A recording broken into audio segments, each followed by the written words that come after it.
নমস্কার বন্ধুরা, রন্ধনে আপনাদের সবাইকে স্বাগত। আজকে আপনারা বুঝতেই পাচ্ছেন আমি এঁচোড় চিংড়ি রান্নাটা আপনাদের সকলের সঙ্গে শেয়ার করতে চলেছি, আর যেটা খুব সহজেই বানানো যায়। তো চলুন, আমি এখানে এঁচোড়টা এইভাবে কেটে রেখেছি। আমার এঁচোড় কাটার ভিডিও আগে আরও এঁচোড়ের রান্না যে করেছি তার মধ্যে দেয়া রয়েছে। প্রথমে এঁচোড়টাকে কেটে ভালো করে ধুয়ে নিয়ে কড়ার মধ্যে বসিয়ে দেবো। পরিমাণ মতন জল, হলুদ আর নুন দিয়ে সেদ্ধ করতে দেবো। এরকম যখন ফুটতে শুরু করবে, সেদ্ধ হয়েছে কিনা আপনারা দেখে নেবেন। যে আমি চামচ কেটে দেখলাম যে খুব সুন্দর সেদ্ধ হয়ে গেছে বলে এবার জল ঝরিয়ে রেখে দেব। এখানে আমি 250 মতন চিংড়ি মাছ নিয়েছি, একটু বড় সাইজেরই নিয়েছি। ভালো করে ধুয়ে পরিষ্কার করে রেখে দিয়েছি।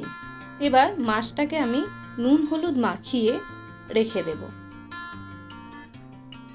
ভালো করে নুন হলুদ মাখিয়ে নিলাম, নিয়ে রেখে দিচ্ছি। আমি এখানে 3টে পেঁয়াজ কেটে রেখেছি, তার মধ্যে একটা পেঁয়াজ আমি নিয়েছি স্লাইসটা। এবার তাতে আমি 20 থেকে 25টা রসুনের কোয়া দিয়েছি, 1.5 ইঞ্চি আদা দিয়েছি, আর দিয়েছি একটা টমেটো, আর তার সাথে রয়েছে কাঁচা লঙ্কা। আপনারা নিজেদের ঝালের অনুসারে কাঁচা লঙ্কাটা দেবেন। দিয়ে এর একটা পেস্ট তৈরি করে নিয়েছি।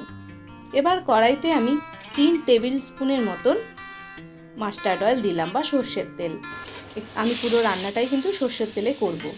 এবার এর মধ্যে আমি মাছটাকে দিয়ে ভেজে নিয়ে তুলে নেব। মাছ ভাজা হয়ে গেছে, আমি তুলে নিচ্ছি। ওই তেলেতেই সেদ্ধ করা এঁচোড়টা দিয়ে একটু নাড়াচাড়া করে নেব।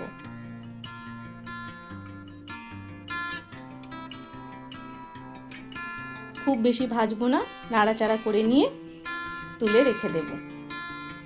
এবার কড়াইতে আমি 1 টিস্পুনের মতন ঘি দিলাম, আর 2 টেবিল চামচের মতন আমি দিয়ে দিলাম সর্ষের তেল। এবার এর মধ্যে আমি দুটো দিয়ে দিলাম শুকনো লঙ্কা, 2টো তেজপাতা, 1 ইঞ্চি মতন দারচিনি, 2টো এলাচ, 4টে লবঙ্গ, আর দিয়ে দিলাম 1 টিস্পুন গোটা জিরে দিয়ে দিলাম। এবার কেটে রাখা দুটো যে পেঁয়াজ রয়েছিল সেটাকে হাতে একটু চটকে নিয়ে দিয়ে দিলাম। দিয়ে 2 মিনিটের মতন নাড়াচাড়া করে নেব। পেঁয়াজের কাঁচা গন্ধটা চলে যাওয়ার পরেই বেটে রাখা মশলাটা দিয়ে দেব। দিয়ে একটু নাড়াচাড়া করে নেব। তারপর একে একে গুঁড়ো মশলা দেব। প্রথমে দিলাম 2 টিস্পুন কাশ্মীরি লঙ্কা গুঁড়ো, 1 টিস্পুন হলুদ গুঁড়ো, আর 1.5 চা চামচের মতন দিয়ে দিলাম আমি এখানে করিয়েন্ডার পাউডার বা ধনে গুঁড়ো। দিয়ে ভালো করে মাখিয়ে নিলাম। দিয়ে এবার কষতে থাকবো। আর মশলাটা যাতে বসে না যায় তার জন্য 1 কাপ জল দিয়ে দিতে হবে। আমি এখানে যে পাত্রে মশলাটা বেটেছি তার মধ্যে লেগেছিল বলে ওতেই 1 কাপের মতন জল দিয়ে কড়ার মধ্যে দিয়ে দিলাম। মশলা থেকে যখন তেল বেরিয়ে আসতে শুরু করবে তখন এর মধ্যে ভেজে রাখা এঁচোড়টা দিয়ে দেব, আর করে ভালো করে মাখিয়ে নেব। আর মাখানো সুবিধার জন্য আমি এখানে আরও 1 কাপ জল দেব, যাতে মশলার সাথে এঁচোড়টা খুব ভালোভাবে মেখে যায়। এইভাবে ভালো করে মাখিয়ে নিলাম।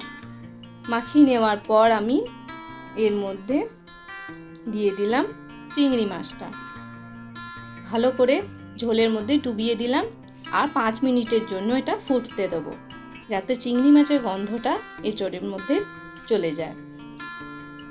দেখুন, আর আপনারা যতটা গ্রেভি রাখতে চাইবেন সেইভাবে জলটা দেবেন। এবার আমি এখানে গ্রেভিটা একটু ঘন রাখতে চেয়েছি, তাই খুব বেশি জল ব্যবহার করিনি।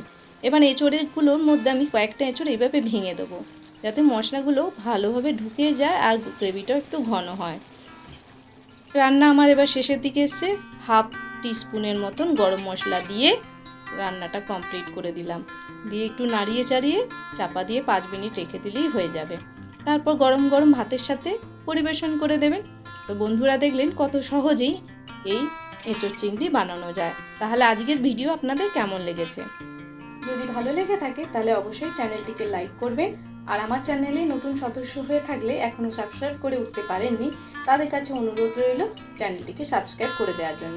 আর অবশ্যই বেল আইকনটি ক্লিক করবেন, তাহলে আমি যখনই কোনো ভিডিও আপলোড করব নোটিফিকেশন আপনাদের কাছে পৌঁছে যাবে। আপনারা ভালো থাকবেন। ধন্যবাদ।